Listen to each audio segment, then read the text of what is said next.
super excited about this panel. Without any further ado, let's bring out these three lovely and talented ladies. We have Andrea Baker and Katie Griffin.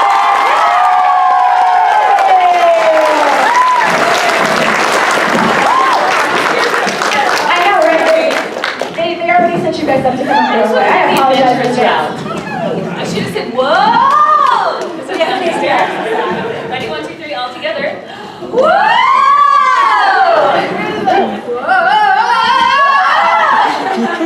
You've never heard that before, right? Never. You've never been whooped. Thanks so much for coming, you guys. Yeah, thanks, you guys. Well, welcome to the Totally Spies reunion. This is such an honor to share the stage with the three of you. This is the first time we've all physically been in the same place. We recorded in separate cities. But at the same time, but because technology, we could all be on there at the same time, but our bodies were never all in the same space. So. Well, now you are.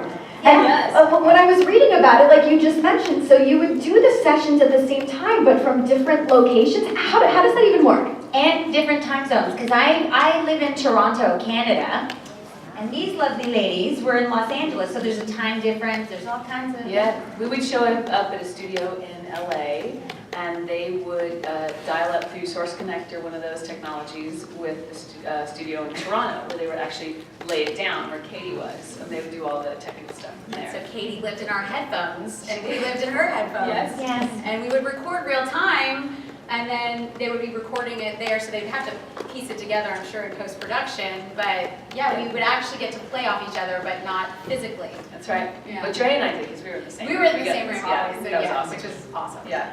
But I felt like we were such a team, like there's always other stuff going on and everything, but I felt like, anyway, I felt like it was a match made in heaven. It was. It really was. And that doesn't always happen, to have this kind of chemistry. And I'm not convinced friendship. it's done. I don't- Because Same here. it keeps Sometimes I coming get- back. I know. I'm like, this is gonna come back I again, know. isn't it? Look at what we've done, we've thrown it down. Let's bring it Boom. back. Bonjour, Lady Michelle. We will speak French for you. We tried to do that. We did an episode because they have a French cast and a Spanish-speaking cast. I think those are the three. And we tried, because we do speak a little bit of French, Un petit peu. and we tried to do an episode in French when we were just falling out of their chairs. We thought it was so great. We thought it And then was we heard great. later they were rolling on the floor laughing. So that's funny too, just to add to that. So I'm Canadian, I should speak French because it's like our second language. I don't. I can understand Parisian French, I can understand it a little bit. That's interesting because it's Quebecois. And Well, yeah, I did take French, Yeah. so that's why I understand it if it's like crystal clear, like a different. very Montreal slow. French is very different. Yes. I remember I studied for like 5 years and I go to Montreal and I'm like, I can speak French now. And I go in a store and someone opens their mouth and I was like, what What's happening? What is that? I don't Yeah. understand anything That's about weird. that. Just smile, walk away. Well, thankfully, you guys got away with doing the English version, so I don't have to worry about the French. Now, what does it feel like to have a show with such universal appeal? I mean, the show is literally everywhere. It's in, what, 150 countries, if not more? It is everywhere. It's amazing. And my favorite thing yesterday, someone came up, I was telling Katie just before, and probably mid-20s guy, I don't know if he's here now, but he came over to say, he grew up in a single television household. And this was the only show that he and his sisters did not fight to watch. Oh, and enjoyed watching it. And I was like, that just... We are the That says a Switzerland of lot. cartoons. And we accept it. We do. Yeah. Well, how do you ladies feel about maybe taking some questions from the audience? Is that all Love right? to. That's a really good idea. Perfect. Well, we have a microphone set up right in the middle of the room. I know it looks a little bit intimidating, but if you guys have any questions for the cast of Totally Spies, now is your chance. Now is your chance. Don't rush all at once, guys. Yes. Because trust me, I can talk and I can ask you There questions. you go. Perfect. Now it's happening. What's your name? I'm Kim. I was a Hi. little nervous about being the first one. Oh. Don't be nervous. You're a groundbreaker. Just accept it. No, it's a video. Actually. Oh, video. So we can just stay here the whole time. That's what I do. I do that all the time. This is the video. Yes. It's weird. They don't move when they talk. So, this is our me and my sister did this our third MegaCon, and our first one of the guests was Jess Harnell, who voiced Jerry for like 2, maybe 3 seasons. Yes. So I'm wondering if any of you ever got to see him like outside of work. Oh yeah, oh yeah. Jess is a phenomenon. He's like a human tornado in the best way. He's a human tornado of joy and awesomeness. He's really extraordinary. We were at actually I saw him at a convention about a month ago, and he's hilarious.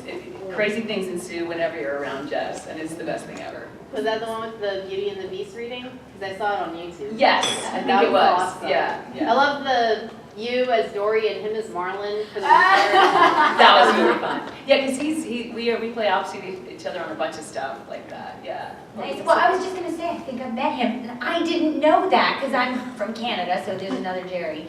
But I did not know that. That's funny. I should have said, I'm Oh, you Alex. should. You need to. Yeah. You will remember. And he would, or maybe he'd say, I don't care. No, he would never say that. Jess cares about everything. He does. No. That's the the beauty of part. Jess. Yes. Thank you. Thank you. Hello, Hi. There you go. my name is Kim as well, Hi, yes. and I have a question for Jennifer. Yes. What was your experience voicing Sam as opposed to your multiple video game roles? Oh my gosh, Sam it's just, first of all, animation's so different from games because you're sharing the load. The script is about maybe 32 pages, and it's a book that's 4 hours, and you all take turns. And in a game session, the script's about this thick, and it's 4 hours, and it's a one-person show for 4 hours with maybe 2 pee breaks. So that part's different, and plus working with these guys, it's just a joy. It's just like a fun fest. It was very easy. There was a lot of laughing. There was a lot of And laughter. then some crying. There's a little crying. There were some similarities because we have these chunks because it's such an action show. Like we do the show and then we go back after and like go through all our action cues. Like, that whole thing. So, yeah. Thank you very much. Thank you, Kim. You can only ask if your name is Kim. Say that. What's your name, Kim? Sit down. What's your name? Hi, I'm Drew. Switch it up, guys, switch it up. Oh, well, thanks. So this is aimed primarily at Katie, but applicable to everyone here. I know that you all have experience doing work other than Totally Spies, obviously. And how did that work impact your roles in Totally Spies? Specifically, I was thinking Sailor Mars, but all roles altogether. Well, Sailor Mars was done 100 years ago. No, it was done 25 years ago when I was 4. No, I'm just kidding. I'm stopping. But Sailor Mars was my very first anything animated. It was my first voiceover role in a series. So it was all brand new, and then I've gone on to, in 20 years, I've knock on wood, I've done okay, and I've done a bunch of shows. So when Totally Spies came around, Sailor Mars was part of something, but it was a long time ago. And I feel like we are on different shows all the time, but as soon as you get in there, you know who you're playing, and they have a little thing called a voice reference. So right when you get in the booth, even if you don't need it, and you say, no, I know who Sam Sparks is, or I know who this is, they'll still say, nope, and then they'll give you your little, and then it just reminds you of who you are at the time and what's going on. But I knew even walking in, my voice all of a sudden it would change. When I was Alex, it was just walking right into, it was easy. I don't even know what I'm saying. I'm rambling. Did I even answer your question? Yes, you did. You did. Why? What she said. Well, sorry, to follow up with that, did you choose to use a higher register for the character? From what I was reading, as far as like keeping your voice intact. Well, you know, it's a funny story. I don't know if you guys know this, but because they changed it from after they did the first 2 seasons, they wanted to go to Canada because we're cheaper. So that's what it was a money thing. So I actually auditioned for all 3 roles just to see the different, what? It was I was told later that it didn't matter. They were just trying to see what you had. So I was always going in for Alex was always the part, but they played you, and they definitely wanted to see what range everybody had. So at the time, I thought I was auditioning for any of them. Yeah. And there were different sound bites, but the Alex role, because I actually don't know if I've ever heard the original, I think her name's Katie as well. It is. I haven't heard the original except for the audition, but as it happened, my Alex ended up being super high and silly because David kind of liked that I was owning a different kind of, so yeah, it was just based on an audition, a sound-alike where I was listening and they were saying, okay, imitate this, do this. And then I sounded for the audition a lot like Katie. And then, but they had me do other things just to see. But you guys were never gonna, you guys were good. It was fine. We tried. But you totally were. David told me, he did. What's your name? Oh, can y'all hear? Okay. Hi, my name is Alexis. This is my first MegaCon, so I'm kind of nervous. Don't be nervous. Actually, Totally Spies is one of the shows that me, my sister, and my brother can all agree on was a really great show. Like, Which one? I was really, now my question is, when season 5 wrapped up, I was crushed because that was the end. And then we all heard that season 6 came about, and I binge watched season 6, and then realized that it was over. So is there a chance that Totally Spies is coming back for more seasons? If you guys email and tell them you want it, then there is. Everybody email. It depends on you. Email, tweet, hashtag Totally Spies. social media, and email. What's the email? Love Netflix to put the rest of the show on. Yes. They only got the first season of How is that even Five possible? seasons. They only got the first season of it. Yeah. Y'all can find it on YouTube. I don't know. Okay. It is. There's a lot of episodes Love on Netflix. YouTube. I don't know what the problem is right now. Yeah, If you Twitter. guys Twitter. We'll do it. That is Let's up put to it you. that way. We would be We happy would to be do it. Definitely do it. We would definitely Tell David you want it. Yes. Thank you. Thank you. Retweet. Exactly. Retweet. Hi, you look I fantastic. know, great costume. Hi, my name is Jade. This is my fifth MegaCon, but my first time actually asking a question at a panel, so forgive me if I get really nervous here. Breathe, you're doing great. I love your work, and I wanted to ask, this is kind of directed to the three of you here. Do you have any advice for any aspiring voice actors? I would love to do voice acting myself, but my voice isn't that malleable, so do you have any advice for any of that kind of stuff? I would start with saying that anything that you want to do, you can do if you practice enough. So, think positive, keep reading aloud, keep working your, that's your instrument. Work your instrument until you have it perfected, and never give up. I mean, never give up. Whatever it is that you want, that's 80% of it is perseverance. It's true. Yeah. And To add to what she said, exactly what she said, the reading aloud thing is great. Like every day, go to Yahoo or something and just pick something and read it out loud instantly that you've never seen before, instantly, and it won't work. Record it, listen back, and then practice that. It'll take 5 minutes a day, exactly what she said. And then the other bits I would say is take an acting class so that you really start to get access to all the pieces of you. Do improv so you can start to access all the crazy, silly pieces of you, which are so handy.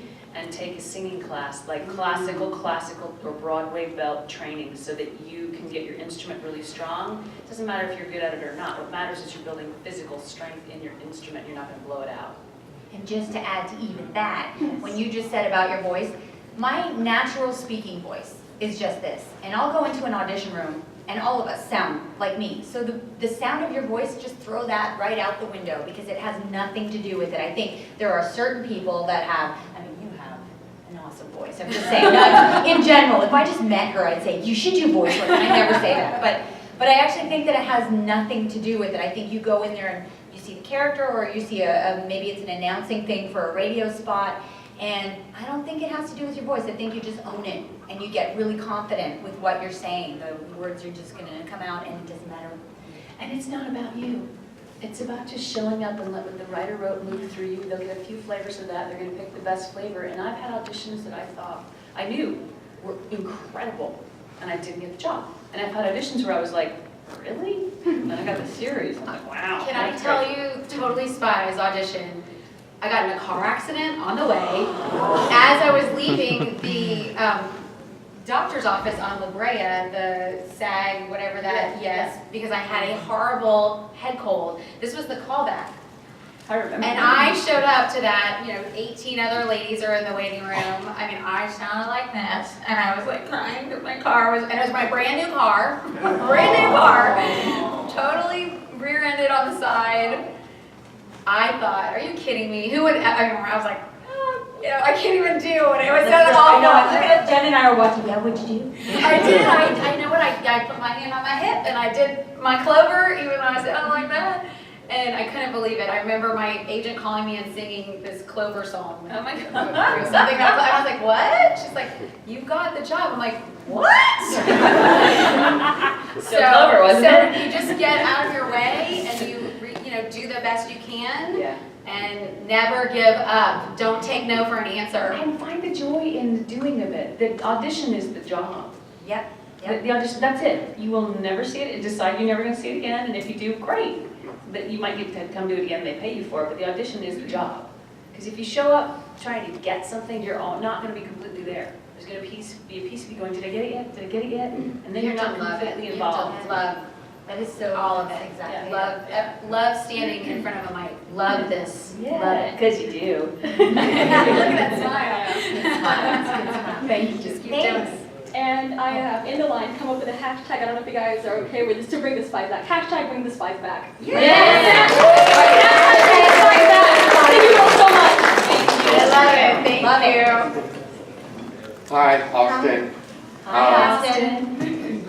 I'm pretty sure the answer to this question is going to be Mandy, but were there any villains that you remember very well from the series?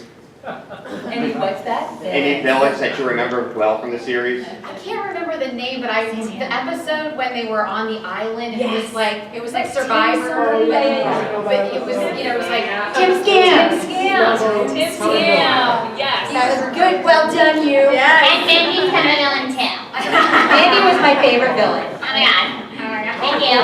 She was so funny in the booth too because you're Jennifer Hale, so it doesn't really matter. But all of a sudden, because sometimes you do different characters on a show, but she'd be Sam and she's Sam. She's so Sam, and then all of a sudden she'd do Mandy in like the same pass or maybe the next pass. literally in the same And scene. you're like, who is this?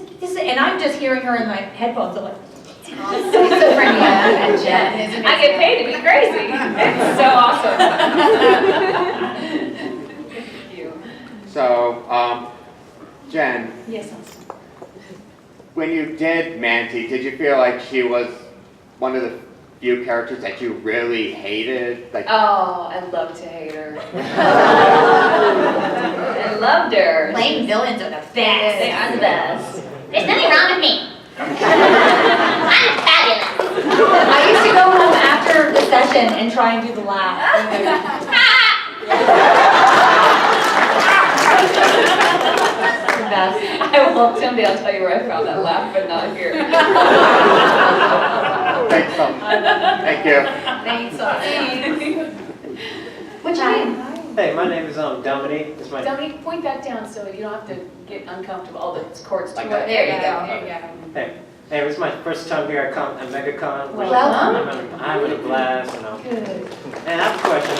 For you three ladies, I've watched the episodes over and over again because I love them. What's really been like your favorite episode of the show? Yeah? That's a great question. It is.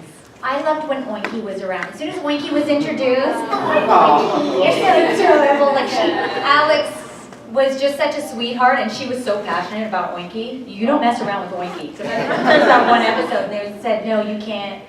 Or Oinky was like a dog, or there was like a dog show or something, but it was Season 6. Thank you. Yeah, Thank you. I love it. But yeah, Oinky was my any time to do it. I like the ones when we were our moms, because we Oh. all played our moms. I thought that was really fun. Cool. We did that, I think, a couple, there was 2 Yeah, or that 3 was so much episodes. fun. I really enjoyed that. I liked some of the college stuff too. Yes. Oh, yeah. The freedom, but we're still all taken care of. Yes, yes. It's a dream life, those girls. Yeah, they had a pretty sweet path. Yeah, they did. We'd all just Jerry loved hooked to- us up. Because in my head, I guess I was sort of probably like someplace that looked like Pepperdine, because you're right by the ocean. Yes. I was like, so the ocean was always right there in my head. I just Yes. never thought about It that. was a lot like Pepperdine. Yeah, it was. Thank you, Dominique. Thank problem. you. Hi. Hi, you got a I'm little Kirsten. something on your. Oh my gosh, are you okay? Flushwood, don't worry. It looks awesome. I love it. So honestly, I did not know that you voiced Mandy until today. Like that just really threw me off. Yeah, Fantastic. that sweet voice is me. Did you have like a favorite moment when you voiced your characters? Like for Sam and Mandy or Clover, Alex, anytime? I liked just the the feeling, because we do have this camaraderie, just when we get in those grooves where we could just go, and the director would let us just go, it just had that great whee kind of a feeling to it. Yeah, we would do large swaths. Big runs. Yeah, I mean, that's unusual. We I finish mean, and we go, that's a run. yeah, and because, the key was always not, the hard part when we would have to make sure to wait a beat because of the time, the time that There'd be a sound is delay. traveling. That would be the only thing that would, not, and it didn't, once we got used to it, it was fine. I think, just doing that en masse is so unusual these days. Usually you're alone in the booth doing your part and you have to just bring the energy. So to feed off of great performers, it's, And I also liked when Alex got angry every once in a while, because she was never angry. She was just always, but when she got angry, she was mad. She meant business. Thank you guys so much. Thank you. Hey, Hi. Hey, I was here from MegaCon. So I have a question for you ladies, all three of you. As fans that we always wanted to see Totally Spies back in when season 6 came around, like I think it was 2013, and we saw it and we wanted to see even more of it. Well, I may have told you yesterday that I'm working on a little project of somewhat of a reboot that I always loved Totally Spies so much I actually want to work on it. So like if you girls ever had a chance to like say have a cameo in it, would you ever consider it like a parallel universe event? It's quite possible as long as we're allowed to by our respective unions. See, that's the problem. Because me and a couple of buddies of mine, we even contacted the company all the way in France to do so. That we were just so passionate about it. You keep contacting them. Keep doing it. Yeah, that's Keep what we're doing doing. it. Bring Spies back. It's the right, same. yes. Hashtag It's a movement. It's a movement. It's a thing. We did it. I love it. Fun. And MegaCon. And a little thing, when I show you that little picture of that villain that I showed you all three, how would Sam, Clover, and Alex feel towards him? Like, he is so different from other villains that they've ever seen. Like, picture him as Ultron Shredder level of evil. Yeah, that would turn it up a notch for sure. Whoa! Look out! Get him, guys! A cybernetic metal bird from outer yeah. space. Yeah, it would definitely take all three of us. Yes, It there would- we go. Yeah. But we can do it. We got this. We got this. Thank you. Okay, thanks. Good luck. Yes. All right. Good luck. Hi, I'm Rose. Hi, Rose. Before I ask the question, I just want to say, I was so excited when I found out this panel was happening, because, Clover, Alex, and Sam were, my 4th grade role models. I watched the show every day. But I guess this is for Katie. So, since you did Sailor Mars, and she's Sailor Mars kind of a similar concept to Totally Spies, did you carry any of the things you did for Sailor Mars into Alex? I don't think so, and I'm going to tell you why. Because I look back for Ray and Sailor Mars as a bit of a blur. They're totally different things because it was dubbing. So dubbing for Sailor Moon was like karaoke, and you get into the room, and I was 22 years old at the time, and it was my first show, and I'd walk in and they'd show me a bit of the Japanese, and it wasn't even, if you go to karaoke, you can see it sort of highlights, it's quite easy, well, it's not that easy, but you can see the words. Compared to dubbing, it's But they wrote it handwritten from Japanese to English, handwritten, not even printed, and it would scroll across and hit, as soon as it hit the margin, you'd speak, and it was handwritten and someone's handwriting. It was crazy handwriting. So when I look back at Sailor Moon, and there was no context, I get the scripts ahead of time for Totally Spies, they were totally different. I was terrified. I'd go into Sailor Moon, I had no idea what was happening.